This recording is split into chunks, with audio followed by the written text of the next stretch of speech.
ธีสอนแบบ Explicit เป็นขบวนการสอนที่เน้นการทวนคืนประจำวัน ประจำอาทิตย์ และประจำเดือน มีการทดสอบเวียกบ้าน และขั้นตอนการจัดกิจกรรมการเรียนการสอน ตามจุดประสงค์ของการเรียนรู้ สั้นๆ เข้าใจง่าย ได้คำตอบที่ถูกต้องแน่นอนและไว ประสงค์ วิธีสอนแบบนี้ต้องการให้ผู้เรียนมีความรู้ ความสามารถ ความชำนิชำนาญ อย่างคล่องแคล่ว สามารถนำไปใช้ในชีวิตประจำวัน ได้ตามความต้องการในสิ่งที่เรียน วิธีสอนแบบ Explicit มี 6 ขั้นตอนคือ ขั้นตอนที่ 1 ทวนคืนประจำวันและทดสอบเวียกบ้าน ในขั้นตอนนี้แม่นให้นักเรียนมาส่งเวียกบ้านที่ครูให้ในชั่วโมงก่อน จากนั้นครูก็กวดเวียกบ้านของ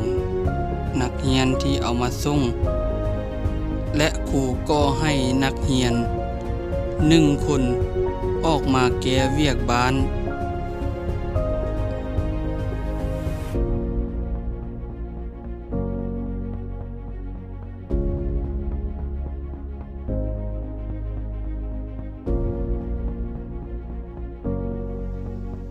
ต่อไป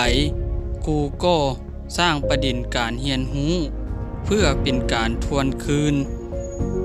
บทเรียนเก่าก่อนที่จะเข้าสู่บทเรียนใหม่โดยให้นักเรียนลุกอธิบายประเด็นที่ครูสร้างขึ้น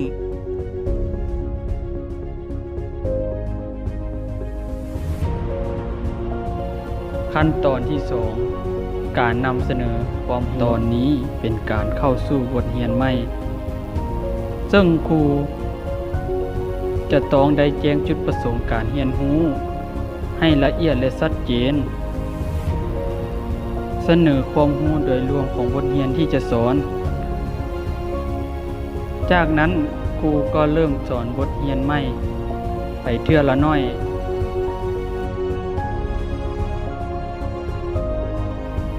จากนั้นครูก็ได้สาธิตการทดลองให้นักเรียนเบิ่งก่อนที่จะจัดกุ้มเฮ็ดกิจกรรม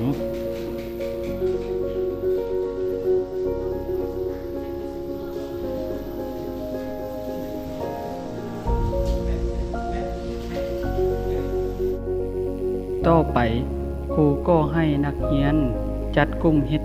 กิจกรรมการทดลอง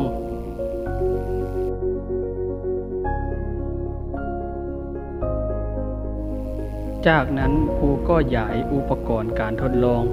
และใบกิจกรรมให้นักเรียน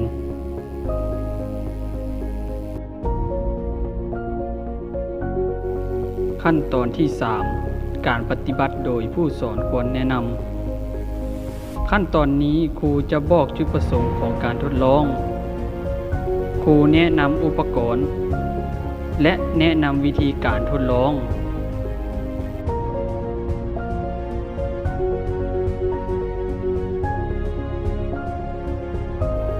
ขั้นตอนที่ 4 การแก้ไขให้ถูกต้องและการให้ข้อมูลย้อนกลับ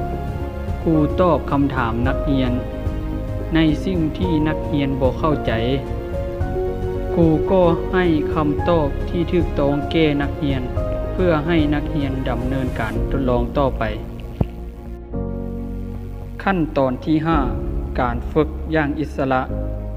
ครูให้นักเรียนเฮ็ดการทดลองด้วยตนเองซึ่งครูจะเป็นผู้สังเกตการทดลองของนักเรียนและครูก็จะประเมินกลุ่มด้วยตนเองเมื่อนักเรียนบันทึกผลการทดลองใส่เจียกิจกรรมที่ครูให้แล้วจากนั้นครูก็ให้นักเรียนออกมารายงานผลการทดลอง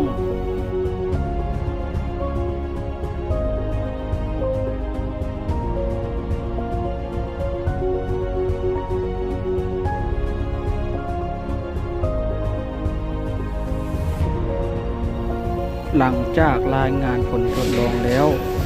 ก็ให้นักเรียนส่งใบกิจกรรมเพื่อครูจะได้ให้คะแนน ขั้นตอนที่ 6 การทวนคืนประจำอาทิตย์และประจำเดือน ในขั้นตอนนี้ครูจะทวนคืนบทเรียนด้วยการกวดกาประจำเดือน เพื่อประเมินความรู้และความเข้าใจของนักเรียนแต่ละคน